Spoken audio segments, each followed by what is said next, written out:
The return of Leroy Jethro Gibbs to the forefront of the NCIS universe, while simultaneously dealing with the seismic shift in leadership following the death of director Leon Vance, represents one of the most significant turning points in the franchise's storied history.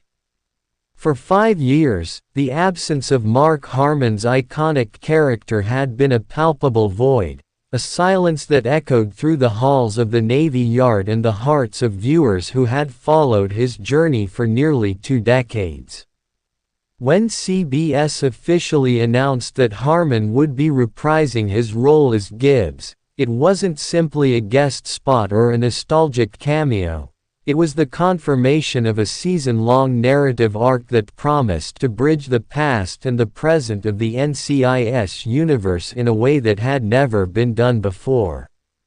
According to the official press release, Mark Harmon will return for Season 3 of the prequel series, NCIS Origins, where he will appear in all episodes as part of a present-day mystery tied to his character's past at Camp Pendleton in the 1990s. This is a far cry from a brief appearance. It is a full integration of the character's current, solitary life in Alaska with the foundational stories that shaped him. A clever narrative device that allows the show to explore the legend of Gibbs while keeping the character's legacy at the forefront of the franchise. The announcement clarified that while Harmon had previously made a guest appearance during the crossover event in November 2025, this new commitment marks his most robust on-screen presence in the NCIS franchise in half a decade. This decision by CBS to anchor the prequel's 3rd season around Harmon's present-day Gibbs is a masterful bait-and-switch. While fans of the flagship series might have hoped to see him return to the main bullpen to steady the ship after Vance's death, the network chose to use his return to solidify the burgeoning Origins series, enriching the entire franchise's mythology in the process. The move not only promises to deliver a compelling, action-packed storyline that will be unraveled over the course of the season but also serves as a powerful reminder that Gibbs, though retired in Alaska with his dog, is never far from the world he helped build and protect. The power vacuum Gibbs left behind in the original series, a void filled by the steady hand of Alden Parker, became a chasm when director Leon Vance was killed off in the show's landmark 500th episode, a shocking development that concluded an era of leadership that had defined the agency for nearly 2 decades. Rocky Carroll's departure, confirmed by executive producer Stephen D. Binder, was a creative decision born from the desire to craft a monumental and emotionally resonant milestone episode. Vance's death was not a quiet retirement but a heroic sacrifice, as he was fatally shot by Army SID agent Dolan Thompson while preventing a bomb from destroying critical evidence. This sent a shockwave through the agency, leaving the team grieving and, more critically, creating a question that would dominate the narrative of Season 24, who would replace Leon Vance as the director of NCIS. The showrunner himself acknowledged the finality of the decision, stating that with Vance's death, the character's story had reached its end, and that there was no plan to reverse that decision.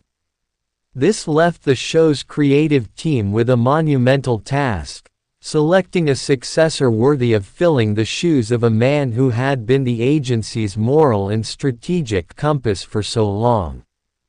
As the dust settled on Vance's funeral and the team grappled with the fallout of his sacrifice, a myriad of possibilities for his replacement began to circulate, each carrying significant implications for the future of the MCRT.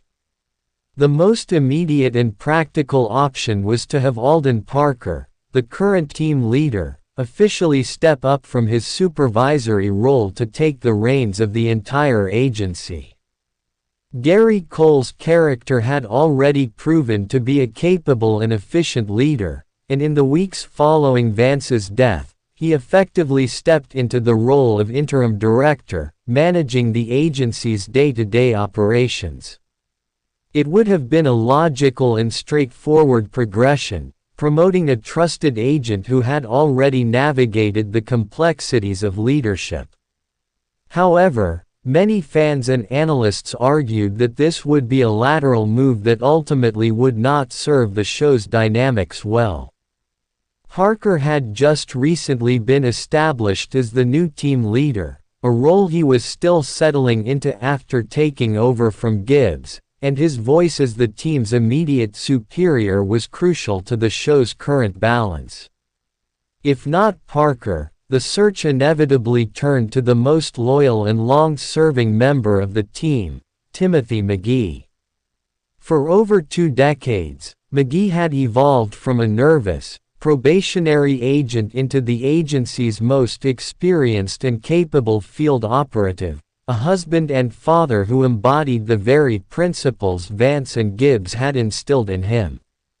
Rocky Carroll, the actor behind Vance, had himself endorsed McGee as the logical successor, stating in an interview that he believed his character saw a lot of himself in McGee, a family man with a deep sense of responsibility and an innate understanding of what it means to lead and protect. The narrative groundwork for McGee's ascension had been laid for years. He had been groomed for leadership, often filling in for Vance in his absence, and his promotion to director would have been the culmination of his entire career arc. It was widely considered the undisputed perfect choice by many critics and fans, a move that would honor Vance's legacy and reward McGee's dedication. However, this choice came with a significant downside. If McGee became the director, he would be forced to leave his post with the major case response team, fundamentally altering the core dynamic of the show. Losing McGee from the bullpen would have been as disruptive as losing Gibbs, potentially stripping the show of its emotional anchor and replacing it with a more bureaucratic, managerial dynamic. While McGee and Parker represented the safe, in-house choices, the writers introduced a far more antagonistic and politically charged candidate, Gabriel LaRoche. First appearing as a thorn in the team's side in season 22, LaRoche was later revealed to be a deputy director installed by the Department of Defense, and by the end of season 23, he had resurfaced as the U.S. Associate Attorney General, making it abundantly clear that he was gunning for the top spot at NCIS. LaRoche's strategy was not based on merit but on political maneuvering and coercion. He began investigating Kayla Vance, the late director's daughter, using his position to dig into potential dirt, and he implied that he would unearth skeletons in Parker's closet if he interfered, even hinting at a connection to Gibbs's extrajudicial actions. This political jockeying set up a crisis for season 24, positing a scenario where the agency's leadership could fall into the hands of a man who was more interested in power and control than in the team's mission. The possibility of LaRoche taking over represented a dark and uncertain future for the MCRT, forcing the team to potentially operate under a hostile leader who could dismantle everything they had built. As the season 24 premiere loomed, the question of who would sit in Vance's chair remained unanswered, with the show having cleverly laid out 3 distinct pathways, each offering a fundamentally different vision for the future of the series.